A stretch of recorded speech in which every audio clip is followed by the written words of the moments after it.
Gyeongju, a city that holds 1,000 years of history. The cherished values preserved over time have shaped who we are today. Now, through new encounters, we step into a better future. Sustainability, innovation. With the spirit of connection, a new millennium story begins. As APEC and Gyeongju come together. APEC meets Gyeongju.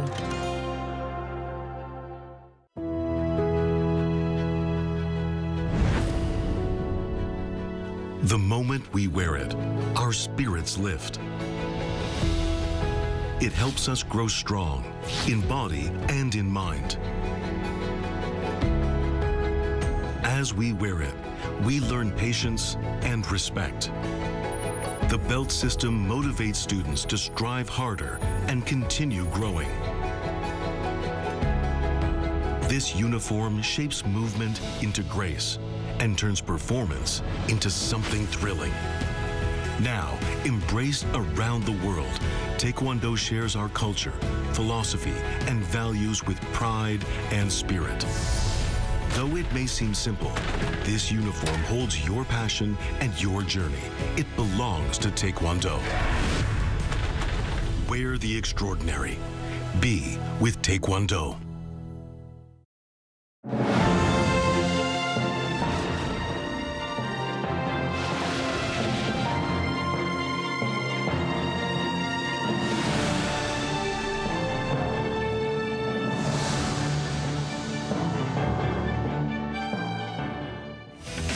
In our headlines on this Monday, November 3rd, here in South Korea, Industry Minister Kim Jong-kwon says South Korea's cash investment of $200 billion in the U.S.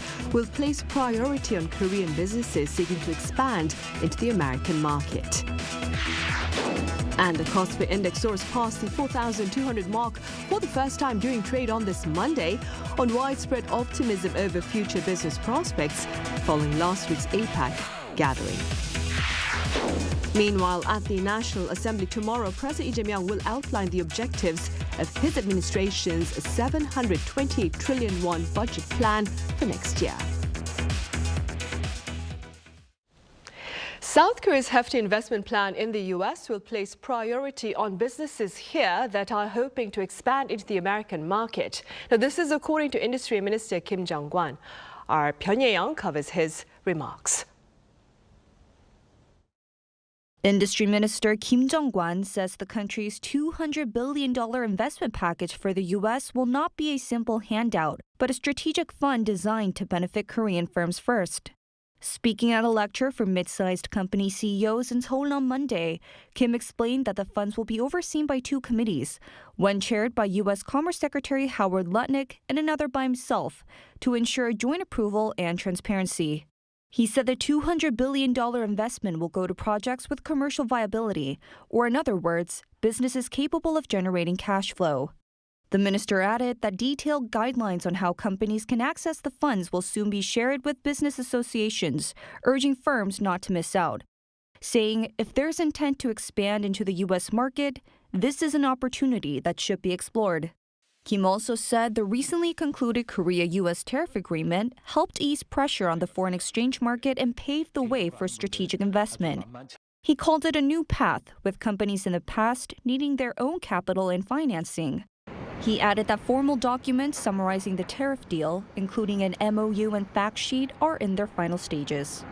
At the event, the head of the Federation of Middle Market Enterprises of Korea thanked the minister for his efforts, recalling how U.S. President Donald Trump recently described Kim as a very tough negotiator, to which Kim replied, "Was a great honor." Pyongyang, Arirang News. And the South Korean stock market hit a new high on this Monday, boosted by widespread optimism over future business endeavors amid various pledges of economic partnerships during last week's APEC gathering. Our Oh Soo-young reports. Korea's benchmark KOSPI hit a historic milestone on Monday, surpassing the 4,200 mark for the first time during trading. The index opened 0.39% higher at 4,123.36 and surged to 4,221.87 at closing, 2.78% up from the previous day of trading. It comes just 5 trading days after crossing 4,000. The rally was driven by individual investors snapping up over 650 billion won worth of shares, or around $455 million. Large cap stocks accounted for the surge. Samsung Electronics gained 3.35%, hitting the symbolic 110,000 mark for the first time. But what stalled the show was SK Hynix. The semiconductor company jumped 10.95% to top the 600,000 won level, backed by stronger profit forecasts from analysts.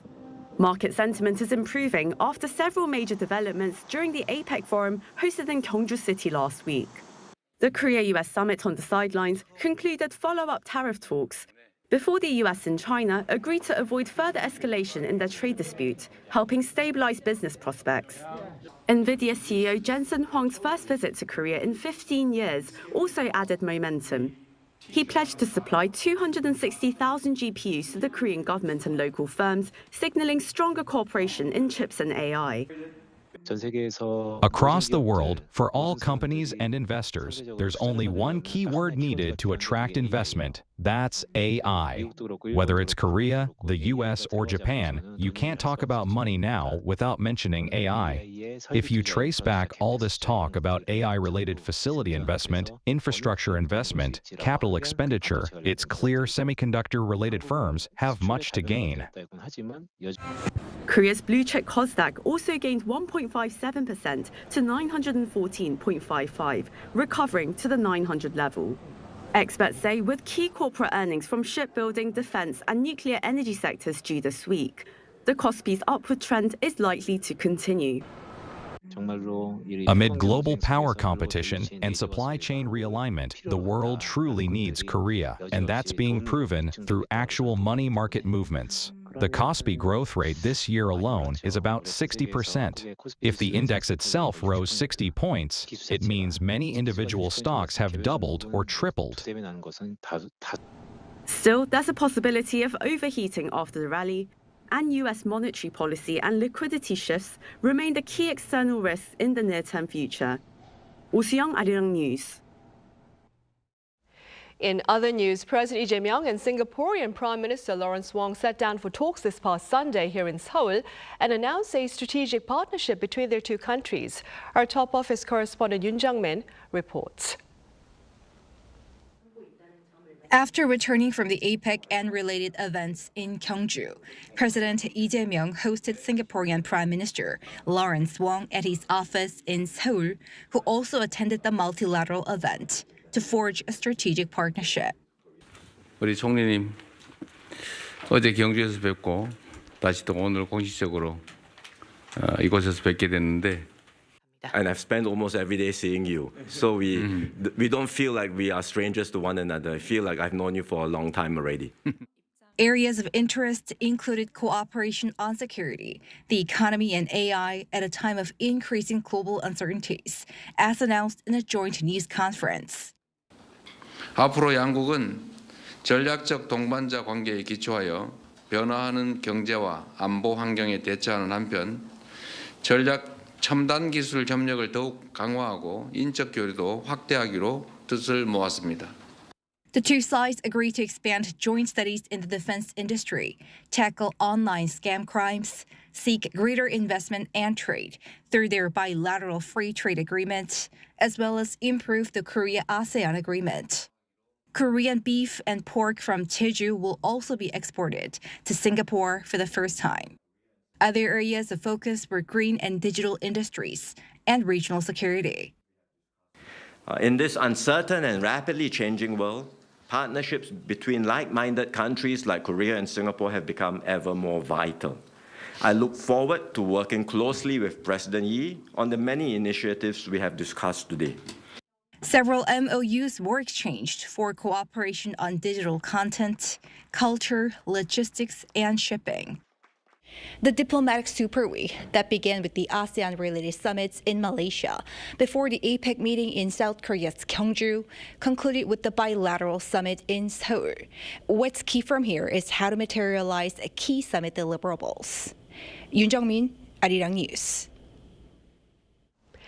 President Lee Jae-myung says Seoul-Beijing ties are back on track. Taking to social media this past Sunday, the president touched upon his Saturday summit with Chinese leader Xi Jinping in Gyeongju, describing their discussions as meaningful, adding that they are once again moving on a path of pragmatism and mutual benefit.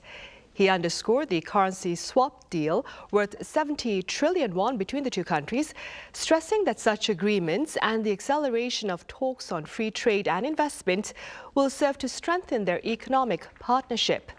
President Lee is also expected to visit China in the near future, given the invitation from his Chinese counterpart. And the president is also poised to address the parliament tomorrow on next year's budget proposal. He is expected to outline the objectives of the 728 trillion won, or roughly $510 billion spending plan, and urge both lawmakers across the aisle for swift passage. The budget allocates a record amount for research and development with the focus on artificial intelligence.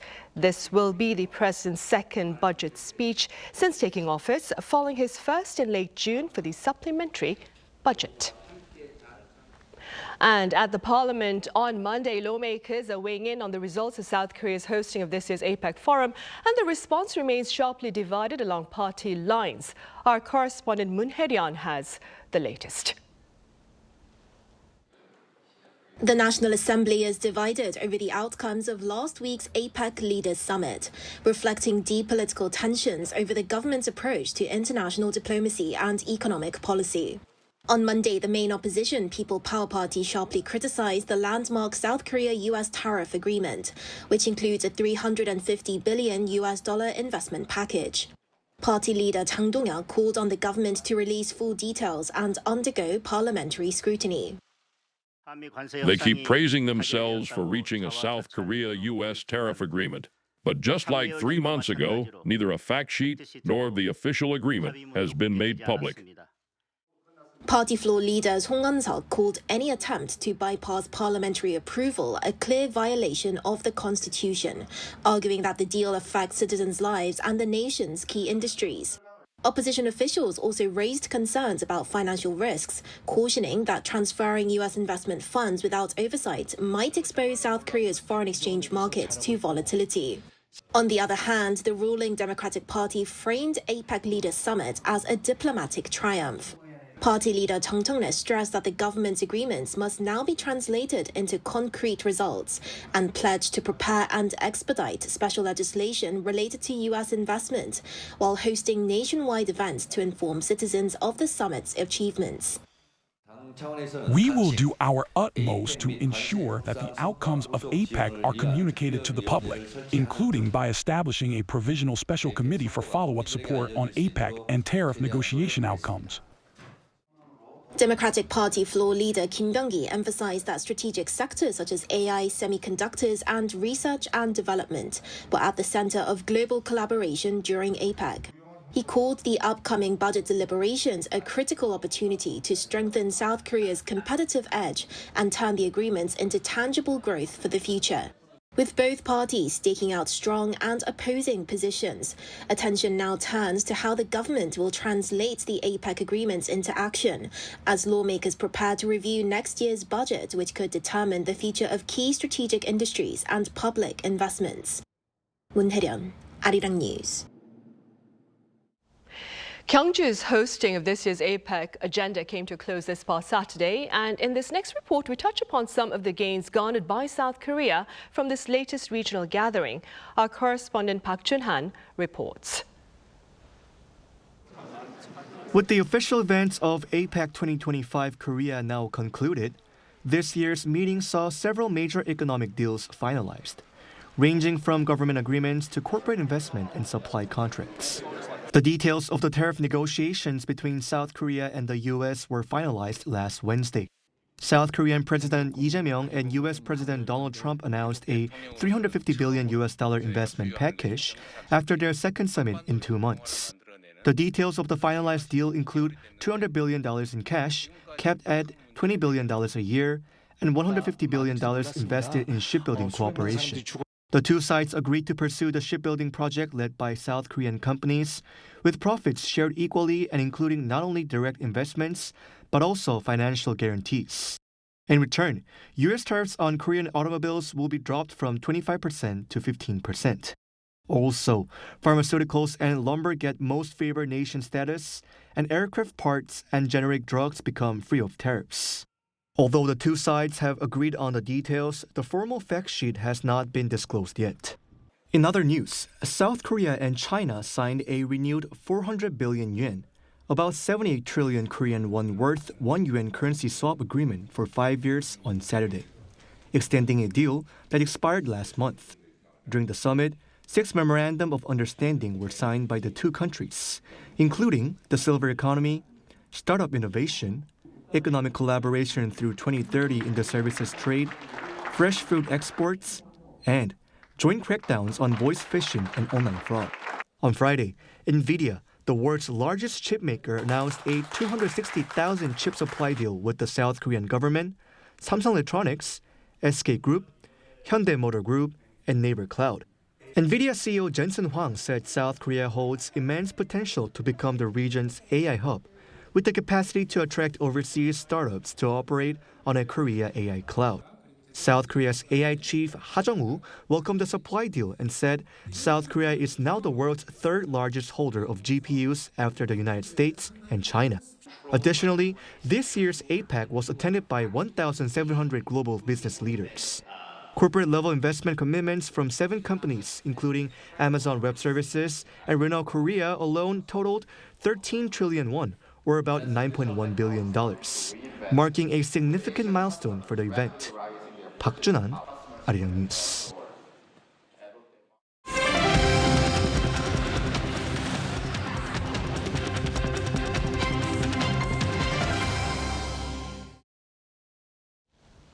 South Korea's fifth and final satellite aimed at advancing its independent surveillance strategy has been launched into space. Our Kim Do-yeon covers this launch and its broader implications.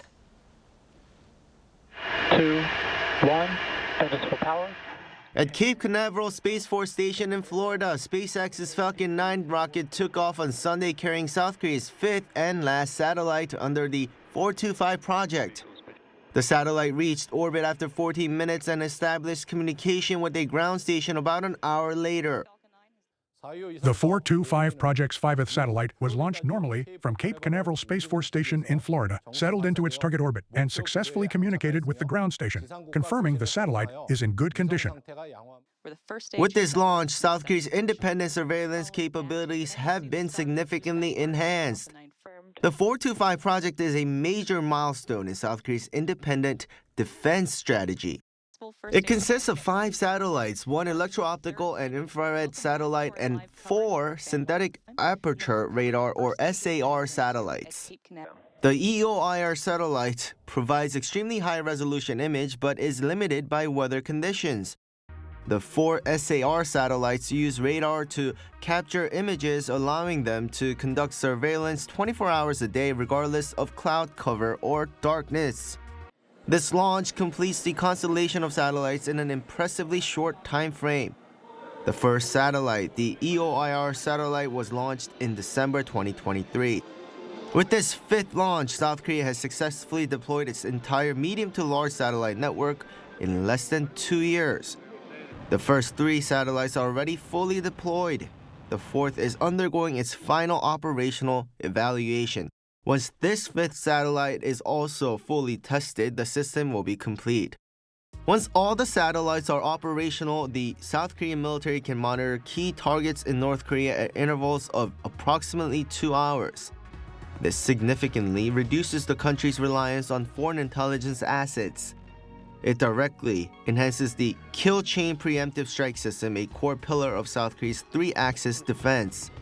DAPA added that this is not the final step.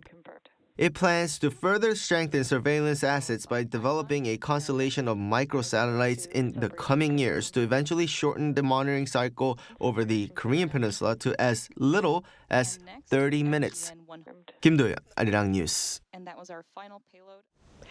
Meanwhile, Defense Minister An Gyubek and his U.S. counterpart Pete Hegseth visit the DMZ today. Their visit to the joint security area marks the first joint trip there by the defense heads of the two allies since 2017. Meanwhile, on Tuesday, the two defense ministers will co-chair the annual security consultative meeting centered on policy coordination and stronger combined defense posture for security on the Korean peninsula. Hegseth is on his first visit to South Korea, which is the final leg of his latest Asia tour that also included Japan, Malaysia, and Vietnam. In neighboring Japan, Prime Minister Sanae Takaichi is off to a strong start. A poll by Japan's JNN network found her cabinet's approval standing at 82%, the second highest since 2001, when Junichiro Koizumi's government recorded 88%. The former Ishiba administration stood at just 51.6% upon its launch. Takaichi's recent diplomatic engagements, including her first summit with U.S. President Donald Trump and her presence at the APEC leaders meeting here in South Korea, were received positively by the Japanese public.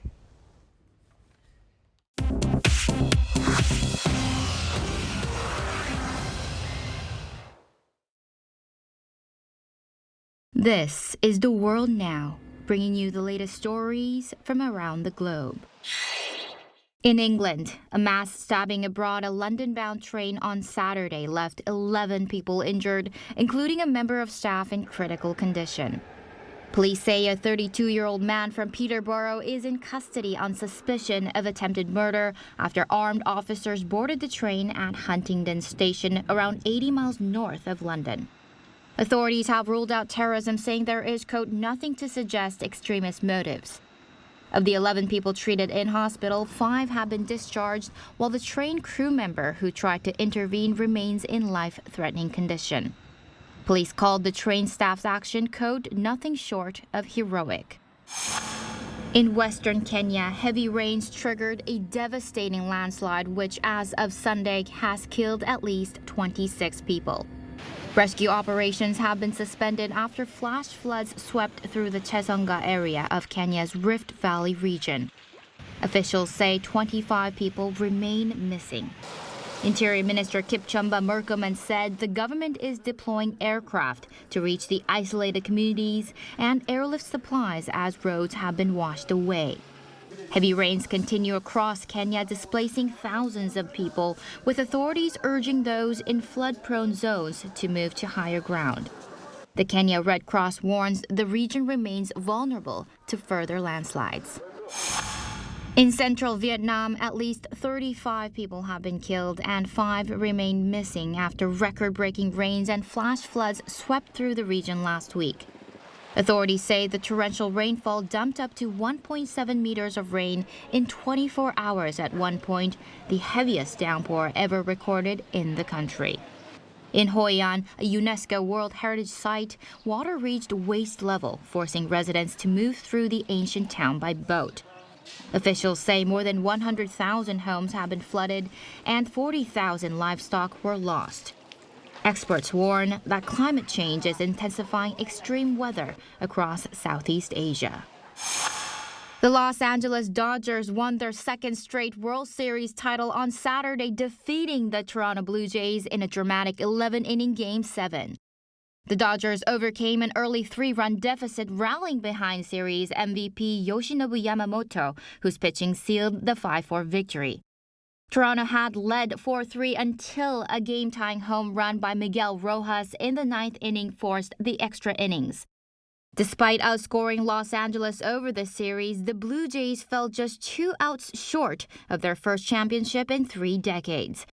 The Dodgers now become the first team since the New York Yankees in 1998 to 2000 to win back-to-back titles. 주지현, Arirang News.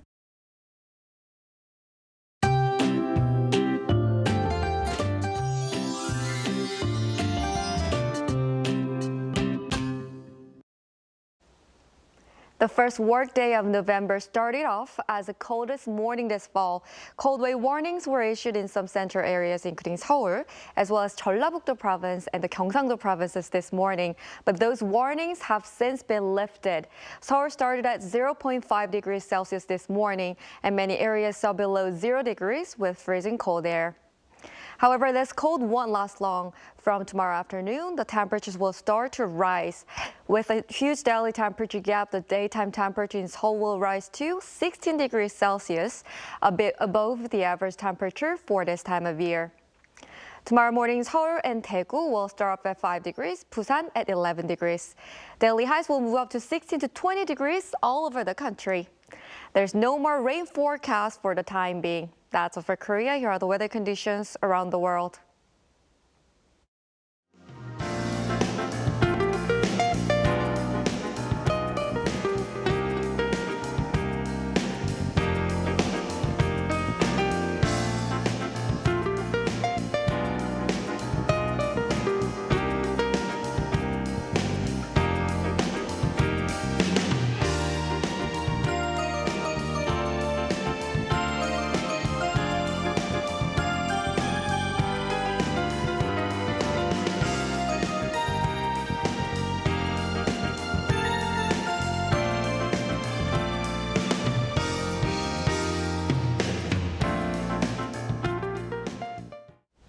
Those are the headlines at this hour here in South Korea. Thank you for watching. Coming up next is our daily panel session, so do stay with us.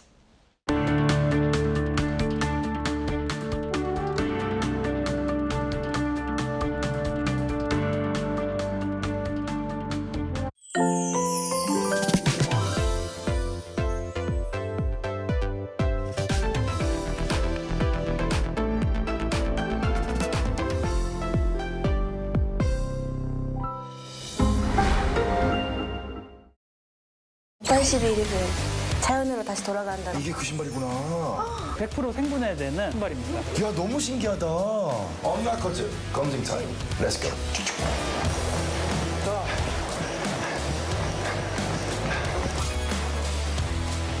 저기 걸으면 이렇게 압력이 나올 거예요. 그래서 실제로 얼마만큼의 힘이 들어가고 스트레스를 몸에서 받는지도 다 측정을 하는 것이죠. 그래프를 보시면 달리기를 하고 근육의 활성도가 피로도가 왔기 때문에 떨어졌고 이제 리커버리 신발을 신고 휴식을 취하고 난 뒤에 데이터를 보시면 짧은 시간 안에 근 활성도가 현저히 증가한 것을 확인하실 수 있습니다. 그럼 결론적으로는 피로도가 리커버리 되었다.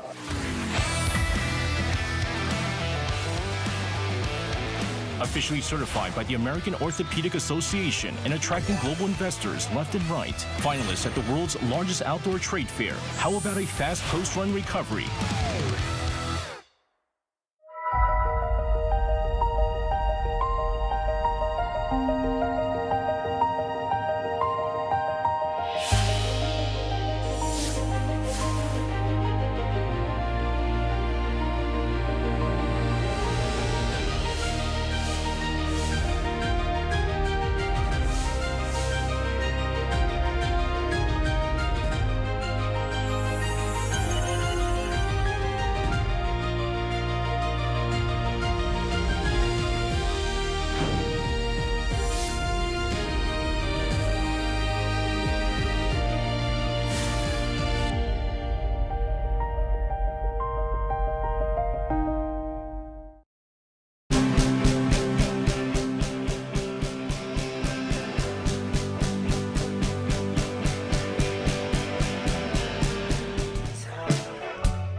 year's APEC leaders meeting came to a close with the Gyeongju Declaration designed to drive forward the forum's commitment to cooperation for growth. With more press perspective today.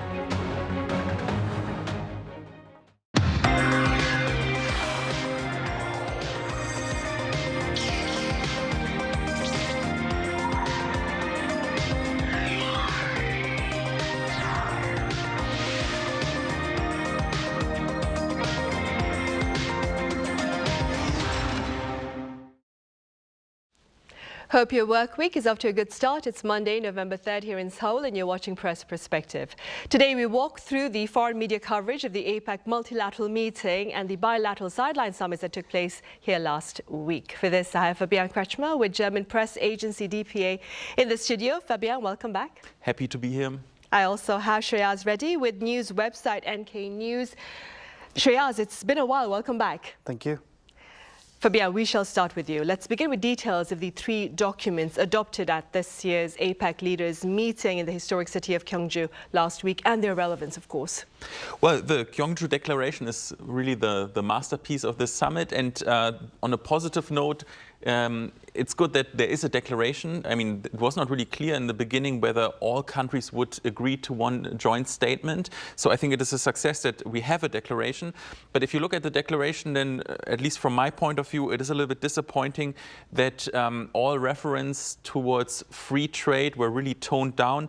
I mean, usually in previous APEC declarations, there would be one clause or one sentence that says we reaffirm a multilateral trade system with the WTO at its core, with the World Trade Organization.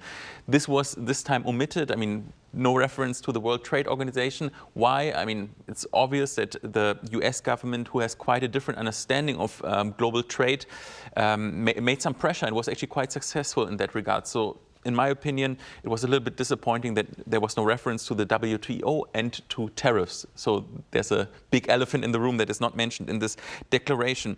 The second document was the APEC Artificial Intelligence Initiative, so the AI initiative. You can say that this is a success for the South Korean government because they've been pushing this topic quite a bit, especially President Lee Jae-myung. And yeah, it says a lot of things about AI that all countries, including China and the US, agree to, share knowledge regarding AI. That they agree that, the whole population should benefit from AI developments, etc. Good rhetoric. It sounds very good, but I mean, there's a catch. I will come to that later. The third document is the APEC Collaborative Framework for Demographic Changes. Also, that is I would say a diplomatic win for South Korea because demographic challenges is a problem that South Korea is really facing and also wants to find solutions and also wants to be at the forefront in finding solutions. So we have all these beautiful words, beautiful rhetoric, but the catch is that those documents are not binding. There's not really an enforcement mechanisms. So, for example, if countries agree to, share knowledge about AI, etc., it sounds good, but does it mean anything concrete? Not really. So, I mean, at least we have some beautiful documents, but we don't have any enforcement really. Right. Meanwhile, Shreyas, what has been the general foreign media response to this year's multilateral meeting of global leaders under the APEC framework here in South Korea? To some extent, I think for much of the foreign media and global media, a lot of the interest was driven by Donald Trump in particular and his summits with Xi Jinping particularly, but also Lee Jae-myung, also other leaders. And it did seem to us that perhaps that interest died down a little bit. It dissipated after he left, essentially before the main APEC economic leaders meeting. Even a summit with Xi Jinping, it didn't actually take place in Gyeongju where APEC was held. They just moved the venue to Busan. So as soon as he made his way away, that interest tended to die down. Now, obviously, there was still some interest in the main APEC summit, particularly from media affiliated with the participating countries. For example, once Xi Jinping arrived, Chinese media in particular, but also a lot of global media were interested in his actions. And from South Korea's perspective, obviously, Lee Jae-myung was center stage. He was meeting with Xi Jinping, meeting with so many other leaders. So there was definitely still some interest, but perhaps muted compared to what it was like on the day Trump was in Gyeongju. And as Fabian mentioned, obviously, the Gyeongju Declaration was certainly a big deal in terms of the level of attention it got on the day. And the AI and demographic challenges were a bit of a boost. But it kind of paled in comparison to what happened on the sidelines or what people were hoping for on the sidelines. I think another aspect perhaps to bear in mind, of course, is when it came to the week's events, different media outlets had different levels of access at the event. And so that essentially kind of led to perhaps a bit more focus on events like the CEO Summit, where there was a much more driven agenda, and Jensen Huang's, NVIDIA President Jensen Huang's talk in particular was often the center of attention, in many ways overshadowed some of the leaders' event meetings. So there were some positives, some negatives, but it did feel like compared to those business events, the main leaders' meeting felt like a bit of a side event rather than the main attraction. Right. Fabian, as Shiraz just pointed out, quite a number of these bilateral summits that took place on the margins of the APEC leaders meeting made quite a bit of headlines, including, of course, the meeting between President Lee Jae-myung and his Chinese counterpart Xi Jinping. Could you tell us a bit more about that particular summit that took place this past Saturday?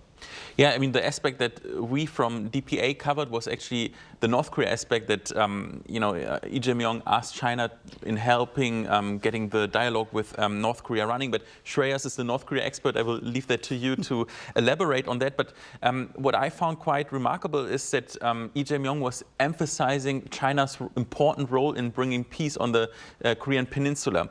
I mean, that I don't want to say that this statement is not accurate. I think it is to some degree, but at the same time, China is also quite aggressively pursuing interests in the South China Sea. It's threatening against Taiwan. So of course, in that context, if you only mention one side, that China is important for bringing peace to the Korean peninsula, but leave out all the other threats, I really hope from my experience in Europe that countries like Korea will not make the same mistake that my country, for example, Germany, did when dealing with Russia. And then Ukraine war happened, that you should be alert also within the Asia-Pacific region that there's also threats and a potential conflict going on.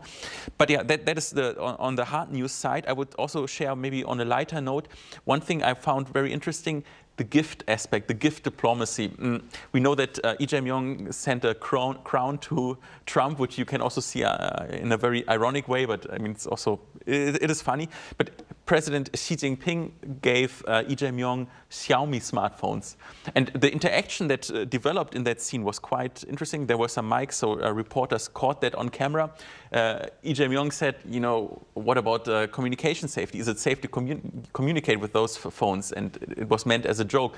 And Xi Jinping reacted quite spontaneously, and that's something that we don't get often to see. He said, well, you can check if there are some back doors. I mean, meaning if there's some, possibility for espionage. And then, both were laughing. I mean, it's kind of also a serious topic, but they made fun and were kind of spontaneous, so you can see both get along quite well. And that was actually, a brief moment where we could see Xi Jinping, how he really interacts. Right, the easy banter between the two leaders also made quite a bit of local headlines as well. Shreyas, as Fabian mentioned, President Lee Jae-myung's efforts to engage Chinese leader Xi Jinping to reach out to North Korea made headlines. Could you tell us a bit more about that particular exchange? Yes. So Lee Jae-myung has, since he came to power earlier this year, been very keen to emphasize his approach to renewing engagement with North Korea, as well as promoting denuclearization of the Korean peninsula. And even before the summit began, the presidential office said this would be part of the agenda when talking with Xi Jinping, because China is one of North Korea's main allies and thus exercise a lot of influence over them. And from what we heard from the presidential office after, he did bring this up and essentially sought China's support with promoting engagement with North Korea, pointing to China's recent surge in diplomatic activities with North Korea. For example, Kim Jong-un's visit to Beijing in September for a summit with Xi Jinping and China's Victory Day parade, followed a month later by Foreign Minister Choi Son-hee's visit, again, for talks with the Chinese Premier and Foreign Minister Wang Yi. So Lee Jae-myung definitely hoped to get more out of this Chinese influence, and so sought to promote this vision of peace on the Korean Peninsula through China. And it's according to the South Korean presidential office, at least the Chinese seemed somewhat responsive to this. But the Chinese readouts were quite different. They didn't make any mention of North Korea or the Korean Peninsula. They definitely did not touch upon denuclearization. And that is something that perhaps is now reflective of how China views any North Korea-related themes. They essentially did the same thing after the Xi-Kim summit in September, when they both sides completely left out the theme of denuclearization, which is a change from the pre-2019 approach, when China at least would be keen to emphasize it. And so it kind of signals that China, while it's trying to bring back or restore its strong relations with North Korea, it does not see denuclearization as a big priority anymore. The first thing is just to be friendly. Possibly if Trump or someone whom China wants to curry favor with, or at least have some sort of leverage over, says, can you help me talk to Kim Jong-un? Maybe they could respond. But at this point, North Korea does not appear keen to talk to Washington either. So China doesn't really have anything going for it if either South Korea or the US wants it to approach North Korea. Right, and speaking about talks between North Korea's Kim Jong-un and US President Donald Trump, Fabi, I remember last week, back on Monday and Tuesday, we talked about prospects of that meeting between Trump and Kim, and you shared your negative thoughts regarding that, saying it was probably not going to be happening. It was probably not going to happen. You were right. That being said, do you suppose an actual face-to-face between Trump and Kim would be possible during Trump's second term in office? Well, first of all, thanks for pointing out that I was correct. But to be fair, I mean, most people shared the same assessment, so it was not a big achievement. I think it was really unlikely. But for future summits between Trump and Kim, we know that Trump is more than open to it. He's almost begging for it. I mean, he wants to have a meeting with Kim Jong-un. That is very clear. He repeatedly made that clear. Kim doesn't seem to be interested now, but that can change.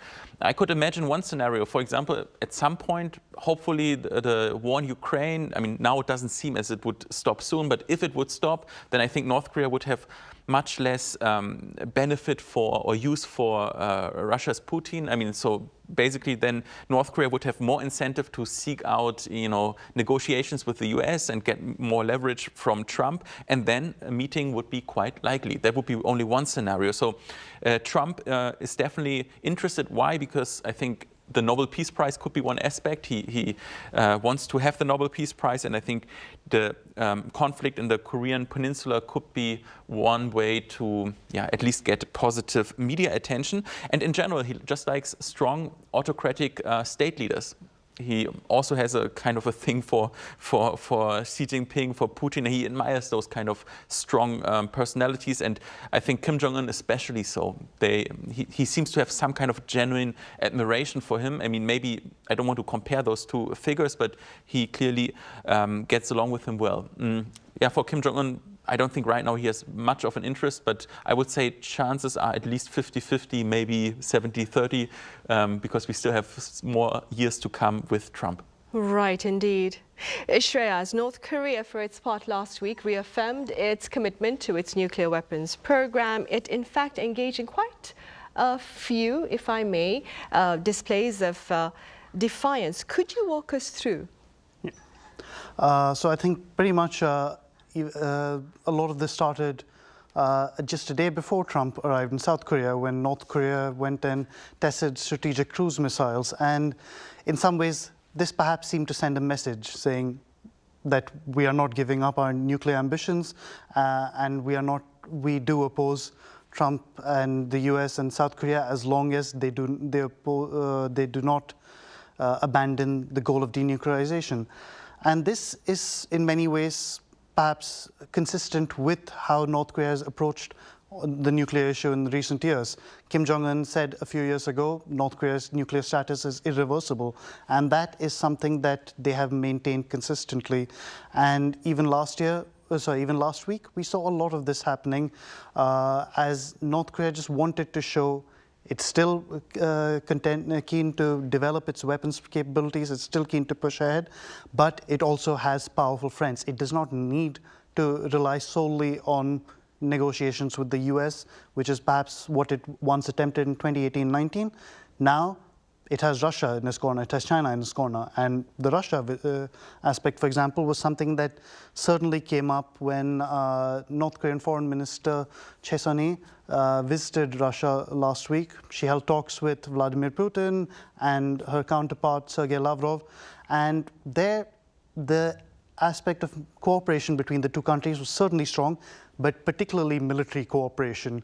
She highlighted the continuing relationship between the two countries and and expressed support for Russia's war against Ukraine, and in particular highlighted North Korea's troops who fought alongside Russian forces in that conflict as essentially a heroic act, which is very much consistent with how Pyongyang has been portraying this situation in recent months. But also, just going beyond that, we talked earlier about the Lee Jae-myung-Xi Jinping summit and the talk of denuclearization. Just before that summit, South Korea announced that denuclearization would be on the agenda, and North Korea responded even before the summit saying, essentially, this is a pipe dream. It firmly rejected everything South Korea is pursuing and said, as long as you hold on to this hope, there will be no change and we will continue to oppose it. They did not comment on China, of course, because China's their ally. From their perspective, South Korea is the one that's lagging behind on this goal. And so essentially they were continuing that message that they sent with the cruise missile tests, with the visit to Russia, saying fundamentally we are continuing our military and nuclear development, and we have friends who will back us. There's nothing you can do about it. So just give up on that. Right. All this, of course, taking place while the APEC meeting was taking place here in South Korea, of course. And speaking about that, Fabian, next year China is looking to host this annual event. That being said, what is the European media's interest, perhaps, of keeping its eye on? Well, I mean, next year it will be in Shenzhen, and then China will be in the spotlight. That will be interesting for European media, definitely. I think there are several aspects they would be interested in, whether China would advance its influence within the Asia-Pacific. Also, one regard is China's trade policies. The moment that we are seeing right now reminds me of Trump's first term. At that time, Xi Jinping gave a speech in Davos at the World Economic Forum, praising world, multilateral trade, and it looked like we have a voice of reason. While Trump is, starting tariff wars, Xi Jinping is, defending the international rules-based order. But actually, in terms of actions, we saw the opposite. We also saw China, implementing protectionist measures around its economy and basically starting trade frictions. I mean, the trade war that Trump started was also a reaction to China's state capitalist system. So I think there will be an assessment whether China can be an alternative world order that maybe propagates a more open trade, or whether that is actually not the case. And then just one brief aspect. I mean, will the Taiwanese delegation also take part? That is a big question, because there are laws in China that say, okay, if you're a Taiwan separatist, you can be executed. There are national security laws that say that you can be punished in a very cruel way. And China classifies the government right now as being separatists. That's what they say. So the Taiwanese side, for example, they need a written statement that their physical safety will not be endangered when they go to China. That is a very interesting aspect that will reveal a lot about China, whether they would be open to Taiwan participating. And when I say Taiwan, officially it's only allowed to participate under Chinese Taipei. I mean, that already shows you the power dynamic. So those aspects could be very interesting, and I'm looking forward to the event in Shenzhen.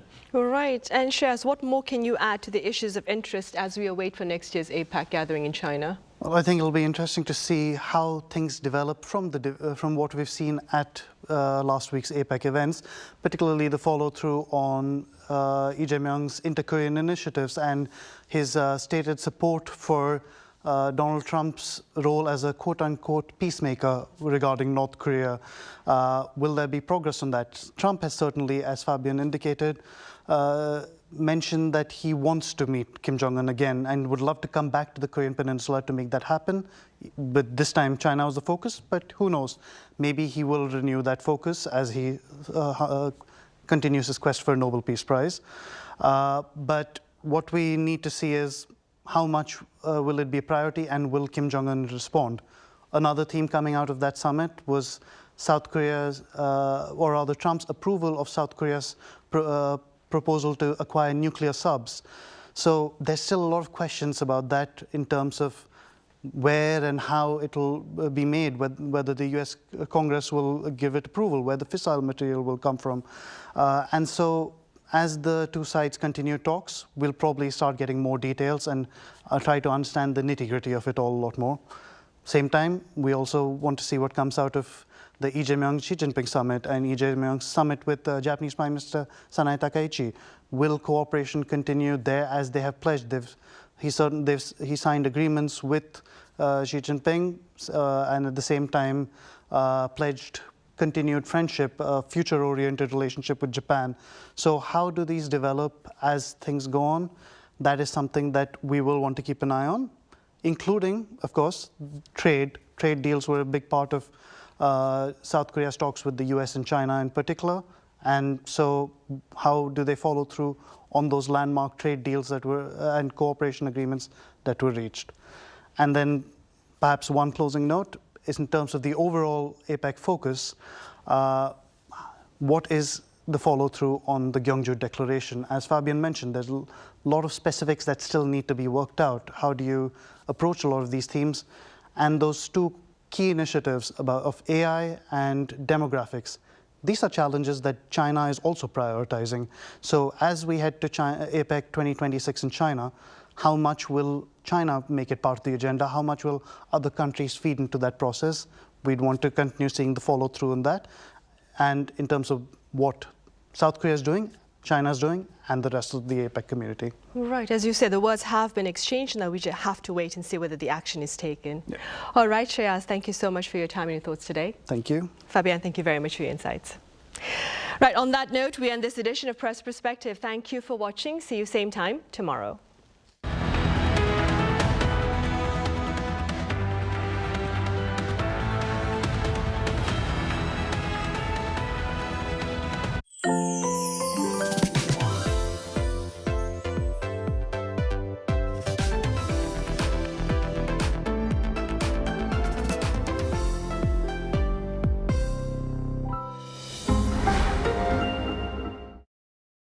필라테스 기구는 전 세계에 4가지 기구가 있습니다. 캐딜락 리포머 배럴 체어.